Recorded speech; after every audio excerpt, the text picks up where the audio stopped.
175 लोगों की आइडेंटिटी जो है वो एक तरह से चेक की है और दस्तावेजों के आधार पर ही पुलिस जो है आगे की जांच कर रही है। और जो शख्स जो है दस्तावेजों के आधार पर बांग्लादेशी पाया जाता है या फिर अपने जो दस्तावेज है वो नहीं दिखा पाता, तो पुलिस उन लोगों को एक लिस्ट तैयार करती है। जो लिस्ट है FRRO को सौंपी जाती है।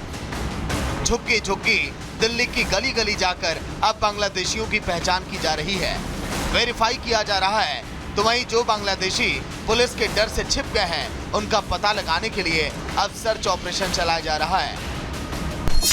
दिल्ली के शाहीन बाग और सीमापुरी इलाके में सबसे ज्यादा चेकिंग हो रही है, क्योंकि दोनों इलाकों को मुस्लिम मोहल्ला कहा जाता है, क्योंकि यहाँ मुस्लिम आबादी सबसे ज्यादा है। और इसीलिए इन दोनों जगहों पर दिल्ली पुलिस अभियान चला रही है और रोहिंग्याओं और बांग्लादेशियों की पहचान करने के लिए उनके आधार कार्ड और ID कार्ड चेक किए जा रहे हैं। तो वहीं दिल्ली पुलिस और MCD की कार्रवाई से दिल्ली में अवैध रूप से रह रहे बांग्लादेशियों में हड़कंप मचा हुआ है।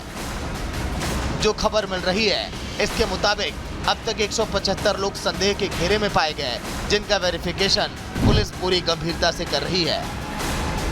Bureau report, Republic Bharat. तो देखिए, अभी सवाल बड़ा है कि आखिर घुसपैठियों की पहचान कैसे की जा रही है। आधार कार्ड वेरीफाई किया जाएगा और किया भी जा रहा है। दूसरी बात देखिए, जहां से आधार कार्ड बनवाया है वहां पर भी जांच होगी, कहीं फर्जी तरीके से तो नहीं बनवा लिया। कौन से दस्तावेज लगाए गए हैं इसकी भी लगातार जांच पड़ताल की जा रही है। सभी डॉक्यूमेंट जो है FRRO ऑफिस भेजा जाएगा, इस तरह की तैयारी है। दिल्ली पुलिस डॉक्यूमेंट को क्रॉस वेरीफाई भी करेगी और साथ ही झुग्गी झोपड़ियों में जाकर पुलिस चेकिंग करेगी। साथ ही आपको बता दें कि अभी तक जांच में 175 व्यक्ति ऐसे हैं जो संदिग्ध पाए गए हैं और उनके खिलाफ जो है सख्त कार्रवाई की जाएगी। संदिग्ध व्यक्तियों को छोड़ा नहीं जाएगा और उन्हें राजधानी दिल्ली में रहने की भी इजाजत नहीं होगी, ये भी आपको बता दें। लेकिन ये आंकड़ा भी 175 का है। हमारे संवाददाता साहिल हमारे साथ जुड़ गए हैं राजधानी दिल्ली से। साहिल, देखिए, जिस तरीके से हम देख रहे हैं 175 संदिग्ध व्यक्ति पाए गए हैं, ये आंकड़ा आगे बढ़ भी सकता है। लेकिन ये बताइए कि किस तरीके से और लगातार कार्रवाई चल रही है, क्या क्या डॉक्यूमेंट्स वेरीफाई किए जा रहे हैं और क्या नई जानकारी मिल रही है? जी बिल्कुल, बीते कई दिनों से दिल्ली पुलिस ने अवैध बांग्लादेशी जो राजधानी में बसे हुए हैं उनके ऊपर एक स्पेशल ड्राइव चलाई हुई है। जो 175 की जो नई लिस्ट निकल के सामने आई है, ये पूरी दिल्ली की नहीं है, ये सिर्फ जो है आउटर दिल्ली की लिस्ट सामने आई है। आउटर दिल्ली ने पिछले एक हफ्ते के अंदर मंगोलपुरी, सुल्तानपुरी, रनहुला और आसपास के जो तमाम इलाके उन इलाकों में स्पेशल ड्राइव चलाई है। 175 वो लोग हैं जिनसे जब उनसे ID कार्ड मांगे गए तो वो अपना आधार कार्ड जो था वो नहीं दे पाए और इधर उधर की बातें करने लगे। पुलिस ने एक लिस्ट तैयार की है 175 लोगों की। 175 लोग संदिग्ध पाए गए हैं क्योंकि इन्होंने आधार कार्ड जहां से बनवाए हैं उन आधार कार्ड की वेरिफिकेशन की जाएगी। जिस दुकान से बनाए हैं, चाहे वो प्राइवेट सेक्टर से बनवाए हैं चाहे सरकारी सेक्टर से बनाए गए, उन 175 में से जो भी बांग्लादेशी पाया जाएगा उनकी एक लिस्ट तैयार करके FRRO को सौंपा जाएगा और उन लोगों से भी जो है पुलिस जो उनको सौंपेगी। कुछ लोग भी यहाँ पे मौजूद हैं, जैसे कि दिल्ली पुलिस ने अवैध बांग्लादेशियों के खिलाफ कार्रवाई चलाई हुई है कि अवैध बांग्लादेशी यहाँ से वापस रिपोर्ट किया जाए। उस पर आपका क्या कहना है? देखो, जो हो रहा है हमें तो पता नहीं, बाकी ये अगर गलत है तो गलत के लिए गलत करना चाहिए और सही है तो सही के लिए सही होना चाहिए। बाकी मर्जी है भाई, सरकार है, सरकार कुछ भी कर सकती है आज के टाइम में। क्योंकि दिल्ली में काफ़ी लोग जो है अवैध तरीके से रहते हैं बांग्लादेशी है, तो सही हो रही है कार्रवाई दिल्ली पुलिस की? देखो, अवैध क्या भाई, वो तो कब से आके बसे हुए हैं, तो अगर ऐसे लोगों को परेशान करके निकाला जाएगा तो वो तो गलत है। क्योंकि घर सबों के यहाँ पर हैं और कब से हैं कब से नहीं, ये किसी को पता थोड़ी है।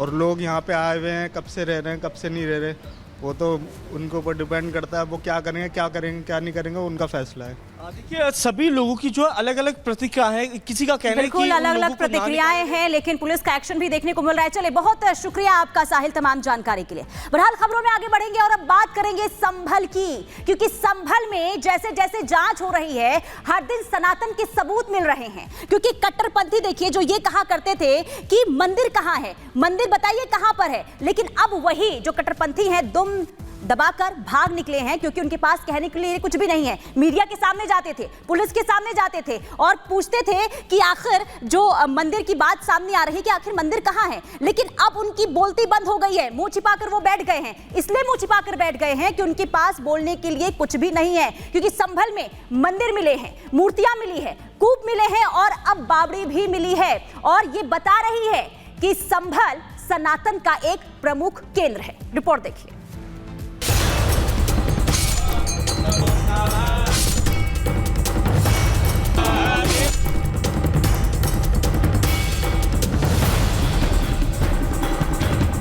संभल की जामा मस्जिद में हरि को ढूंढा जा रहा था, लेकिन संभल की जामा मस्जिद में हरिहर मंदिर के सबूत ढूंढते ढूंढते अब सनातन के इतने सबूत मिल रहे हैं कि संभल प्रशासन और एएसआई की टीम भी हैरान है। सर्वे टीम परेशान है इस बात से कि पहले तो संभल में कई सालों से बंद एक मंदिर मिला, फिर मूर्तियां, फिर कुएं और एक बावड़ी मिली। दरअसल शनिवार को संभल में जब एक खाली प्लॉट की खुदाई चल रही थी, तब वहां एक बावड़ी मिली है। कई घंटों की खुदाई करने के बाद बावड़ी की दीवारें भी साफ साफ दिखने लगी। बताया जा रहा है कि जहां बावड़ी है वहां एक सुरंग और 4 कमरे हैं। चंदौसी का लक्ष्मणगंज इलाका है और तस्वीरें मैं आपको दिखा दूं कि जब कल यहाँ पर खुदाई का काम शुरू किया गया तो इस तरीके से सुरंग नुमा जो रास्ता है वो प्रशासन को नजर आया। थोड़ी और खुदाई की गई तो पता लगा कि पास में 3 से 4 कमरे छोटे छोटे जो है वो दिख रहे हैं। उसके बाद जो लोकल एडमिनिस्ट्रेशन है, डीएम है, उसको इस बारे में जानकारी दी गई। राइट साइड में 3 कमरे आपको नजर आ जाएंगे और लेफ्ट साइड में 1 कमरा आपको नजर आ जाएगा। बताया जा रहा है कि और इसकी जब खुदाई की जाएगी तो कुछ और कमरे मिलने की आशंका है।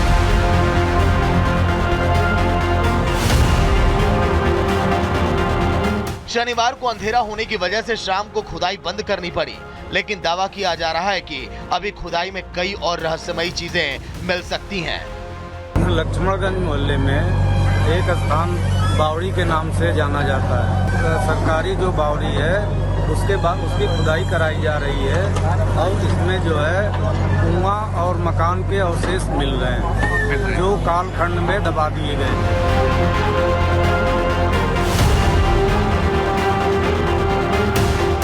क्योंकि हिंदू धर्म ग्रंथों में कहा गया है कि संभल में भगवान विष्णु कल्कि अवतार लेंगे।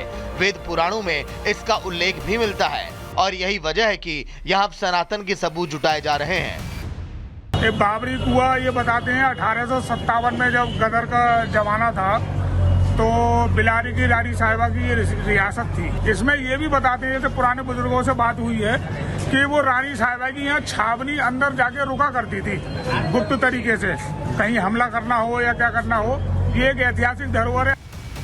हिंदू समुदाय के कुछ लोग तो यहाँ तक दावा कर रहे हैं कि सनातन के सबूत अब खुद निकलकर सामने आ रहे हैं और कट्टरपंथियों की एक एक साजिश को नाकाम कर रहे हैं और गवाही दे रहे हैं इस बात की कि संभल सनातन का एक प्रमुख स्थल है, क्योंकि भगवान कल्कि यहीं पर अवतार लेंगे और कलयुग का अंत करेंगे। Bureau report, Republic Bharat. और इसी खबर पर संभल से ग्राउंड जीरो से जुड़ गए हैं जतिन, हमारे संवाददाता। जतिन, लगातार खुदाई हो रही है, कहीं कूप मिल रहे हैं, कहीं तीर्थस्थल मिल रहे हैं, बावड़ी मिल रही है, 4 कमरे मिल रहे हैं और आज भी खुदाई का काम लगातार जारी है। कितने और सबूत अभी मिलने बाकी हैं?